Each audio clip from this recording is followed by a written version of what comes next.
Halo guys, kembali lagi bersama aku di channel Nox TV. Film kali ini menceritakan seorang wanita yang dijebak oleh seseorang kurir narkoba. Dengan begitu dia terpaksa harus mengantar paket tersebut ke salah satu kartel narkoba. Setelah itu dia tanpa disengaja mendapatkan kekuatan dari narkoba tersebut yang diseludupkan ke dalam tubuh wanita tersebut. Penasaran dengan alur ceritanya? Still in Nox TV.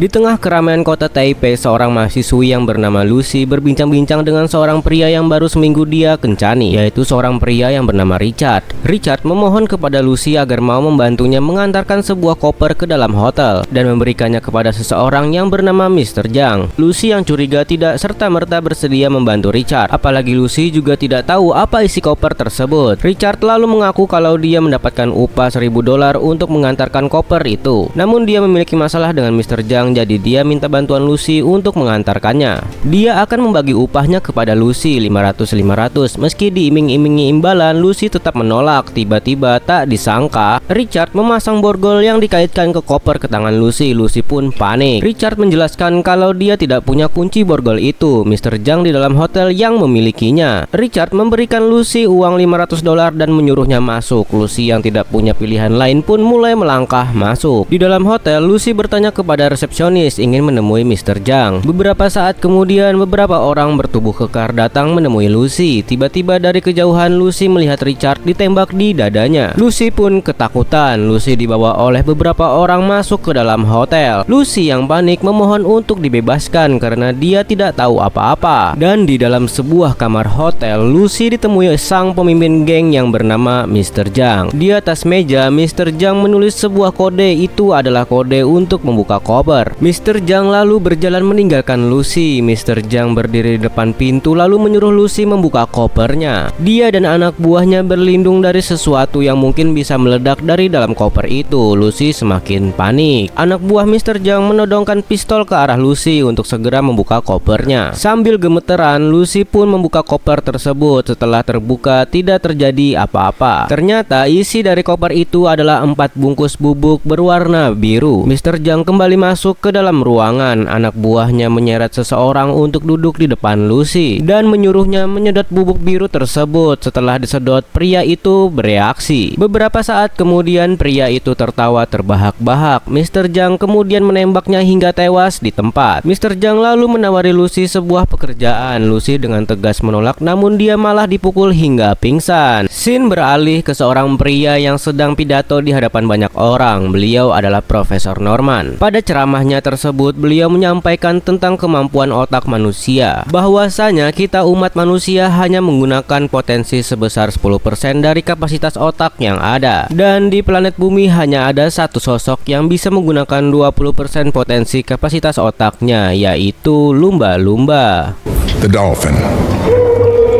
It is estimated to have an echolocation system that is more efficient than any. Scene kembali beralih ke Lucy, di mana ia baru saja terbangun dari mimpinya yang indah. Tidak lama kemudian anak buahnya membawa Lucy ke hadapan Mr. Zhang. Setelah itu datanglah seorang pria kulit putih. Ia menjelaskan bahwa tadi Lucy sudah dibedah di bagian perut dan di dalam perutnya sudah ditaruh narkoba jenis baru untuk diedarkan di kawasan Eropa, dan bisa diambil kesimpulan bahwa Lucy dijadikan media untuk menyeludupkan narkoba jenis baru tersebut. Tidak lama muncullah 3 pria yang bernasib sama seperti Lucy, namun bedanya ketiga pria itu menginginkan pekerjaan tersebut, sedangkan Lucy terpaksa. Singkat cerita, Lucy pun sudah berada di dalam sebuah ruangan. Ada 2 pria yang sedang memegang tangannya Lucy. Salah satu pria bertato itu pun terlihat seperti tertarik kepadanya. Sontak perbuatannya itu membuat Lucy risih dan jengkel, hingga membuat pria itu marah dan kemudian menonjok Lucy sampai tersungkur ke lantai. Lalu pria tersebut menendang perut Lucy berkali-kali tanpa dia sadar bahwa di dalam perutnya si Lucy ada narkoba jenis baru tersebut. Saat Lucy cek perutnya berdarah, dan hal yang terjadi selanjutnya benar-benar mengejutkan. Ternyata narkoba tersebut bocor di dalam perut Lucy yang mengakibatkan zat kimia tersebut bereaksi dengan sel-sel di dalam tubuhnya. Tiba-tiba tubuh Lucy mengeram, kemudian dia mulai menunjukkan tanda-tanda menakjubkan, di mana tubuhnya terlihat melawan gravitasi saat melayang di tembok hingga ke atap ruangan.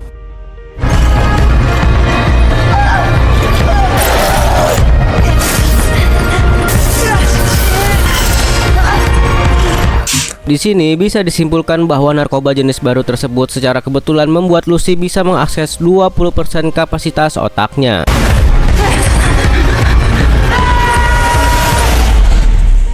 Scene kembali berpindah ke Profesor Norman, di mana dia sedang menjelaskan bahwa ketika orang berada di 20% kapasitas otaknya, maka orang tersebut akan mempunyai akses dan kendali akan tubuhnya sendiri. Saat memasuki 40%, seseorang akan mampu mengendalikan tubuh orang lain layaknya kemampuan telekinesis. Lalu ada seseorang mahasiswa yang bertanya, "Profesor, bagaimana jika seseorang manusia mampu menggunakan 100% kapasitas otaknya?" 100%? Yes. Scene kembali berpindah ke Lucy yang saat ini dia bisa menggunakan 20% kapasitas otaknya, di mana dia memiliki akses dan kendali terhadap tubuhnya sendiri. Hal itu dibuktikan saat bola matanya berubah menjadi warna biru, kemudian kembali berubah menjadi normal. Lucy pun langsung mengambil kursinya dan duduk tegak di sana dengan wajah yang sangat tenang. Tidak lama setelah itu, pria ini pun masuk. Lucy pun melebarkan kakinya seolah menawarkan produknya ke pria ini. Pria ini pun langsung menghampiri Lucy. Pada saat tangannya akan menyentuh produknya si Lucy, kaki Lucy pun langsung menjepitkan, langsung menggulingkannya sambil menarik sabuk pria itu hingga terlempar dan pingsan. Lucy langsung mengambil kunci dan rantai yang terletak di atas meja. Di depan ruangan, Lucy menembak beberapa anggota geng, lalu kemudian mengambil makanan yang ada di meja. Lucy lalu mengambil peluru yang menancap di pundaknya tanpa merasakan sakit sedikit pun. Lucy kemudian mengambil beberapa senjata milik geng tersebut dan meletakkannya di dalam sebuah tas. Lucy pun kemudian pergi. Di depan gedung, Lucy mengancam seorang sopir taksi dan menyuruhnya mengantar menuju suatu tempat. Di jalanan, Lucy merasa aneh. Dia bisa mendengar percakapan orang-orang dari kejauhan dengan sangat jelas. Meskipun kini dia sampai di sebuah rumah sakit, di dalam rumah sakit, Lucy kembali merasa aneh. Dia bisa mengerti tulisan-tulisan dan simbol-simbol yang ada di sana. Lucy kemudian masuk dalam ruang operasi. Di dalam terdapat dokter yang sedang operasi pasiennya. Di layar monitor, Lucy melihat hasil scan otak dari pria yang sedang dioperasi. Menyadari sesuatu, Lucy kemudian menembak mati sang pasien dan menyingkirkannya. Lucy menjelaskan kalau pasien tidak mungkin bisa diselamatkan. Tumor di kepala pasien tersebut sudah menyerang kulit otak dan sisi tulang belakang. Lucy kemudian menyuruh dokter untuk membantunya mengeluarkan bungkusan plastik dari dalam perutnya.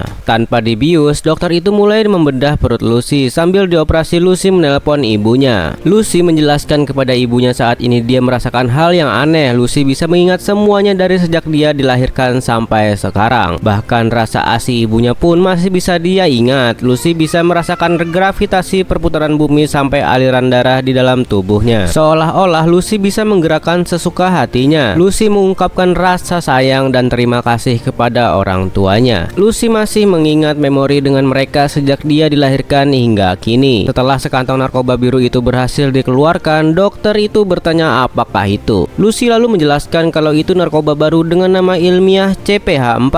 Sang dokter yang mendengar pun terkejut. Dokter itu menjelaskan kalau seorang wanita pada minggu ke-6 kehamilannya memproduksi CPH4 di perutnya jumlah yang sangat kecil. Namun zat itu bagi si cabang bayi adalah sebuah energi yang sangat kuat hingga bisa membentuk struktur tulang di dalam tubuhnya. Dokter itu terkejut ada pihak yang bisa membuat CPH4 sintetis. Dokter itu juga takjub mengetahui Lucy masih bisa hidup dengan adanya CPH4 dengan jumlah banyak di dalam tubuhnya. Lucy kemudian berjalan keluar. Di luar, Lucy bisa melihat sebuah pohon di depannya melakukan proses fotosintesis. Lucy kemudian pergi masuk ke dalam hotel di mana markas Mr. Zhang berada. Lucy menembaki anak buah Mr. Zhang yang sedang berjaga dan terus berjalan masuk ke dalam ruangan Mr. Zhang berada. Di depan Mr. Zhang, Lucy menancapkan dua pisau ke tangan Mr. Zhang. Dia pun terkejut dan kesakitan. Lucy lalu meletakkan jarinya di kepala Mr. Zhang. Lucy bisa mengakses ingatannya. Di sana Lucy melihat paspor di mana 3 kurir narkoba yang lain dikirim oleh Mr. Zhang. Setelah mengetahui lokasi 3 orang itu, Lucy kemudian pergi. Siang harinya, Lucy pulang kembali ke kosannya. Dia ditemui oleh rekan sekamarnya.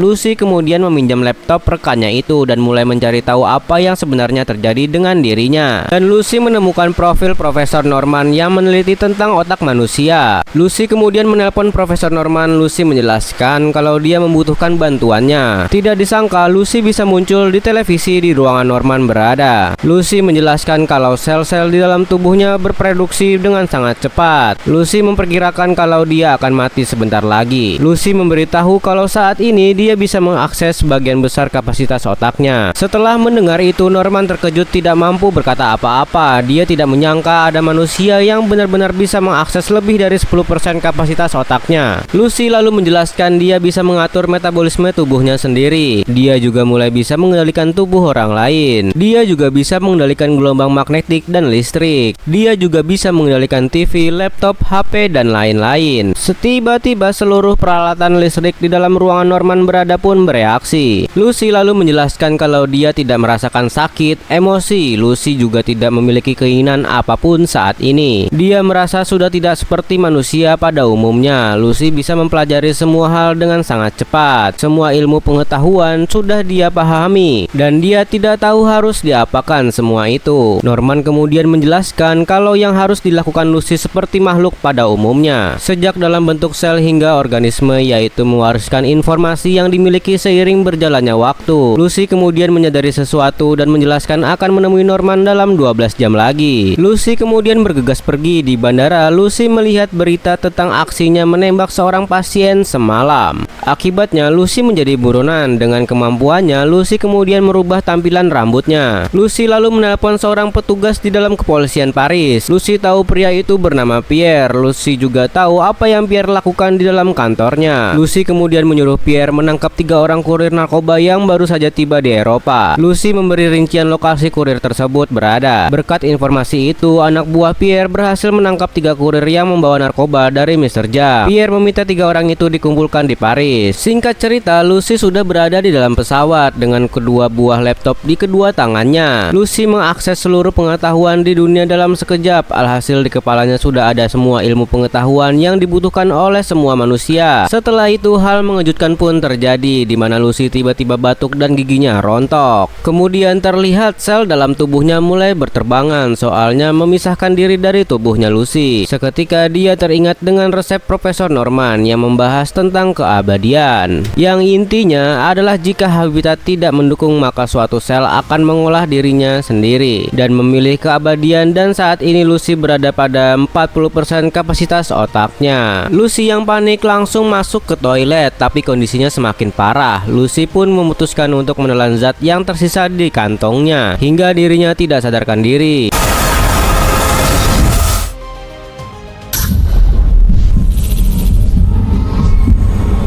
Tiba di Paris, Lucy pun dirawat di rumah sakit. Scene berpindah ke Pierre yang berhasil menangkap ketiga penyeludup tersebut. Setelah itu dia pergi ke rumah sakit, tempat di mana Lucy dirawat. Saat Lucy siuman, Pierre dan kawan-kawannya sudah mengepung dirinya di sebuah lorong. Tak butuh waktu lama, orang-orang itu dibuat tak sadarkan diri, menyisakan Pierre seorang. And I need you to put your hands up, please. Lucy menyuruh Pierre untuk menunjukkan di mana narkoba itu disembunyikan. Saat berada di mobil, Lucy mampu melihat semua jaringan perangkat elektronik seluler dari seluruh dunia. Hal itu pun membuat dirinya mengetahui rencana Mr. Zhang yang akan mengambil narkoba tersebut dari para polisi. Korean, I'm gonna drive. Untuk mempersingkat waktu, Lucy pun mengambil alih kemudi. Pierre yang tidak mau terpaksa harus mau dikarenakan ini.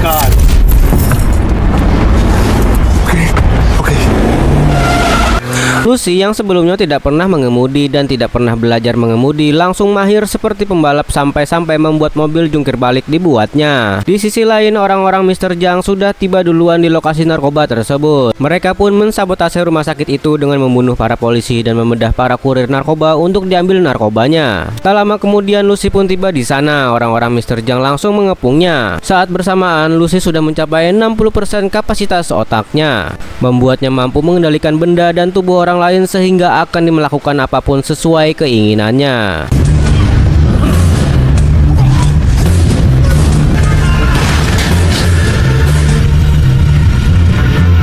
Lucy pun mengambil koper berisi narkoba tersebut dan pergi dari sana. Pierre yang melihat kemampuan Lucy mengatakan bahwa jika dia ragu akan bisa membantunya. Lucy pun langsung menghampiri dan mencipok dirinya sambil mengatakan bahwa dia bisa membantunya sebagai pengingat. Di luar rumah sakit, Mr. Zhang melihat Lucy di dalam sebuah mobil. Ia kemudian menyuruh anak buahnya untuk mengikutinya. Lucy kini menemui Norman dan beberapa ilmuwan lainnya di dalam laboratorium sebuah kampus. Lucy mengatakan kalau dia mengenal setiap orang yang ada di lab tersebut.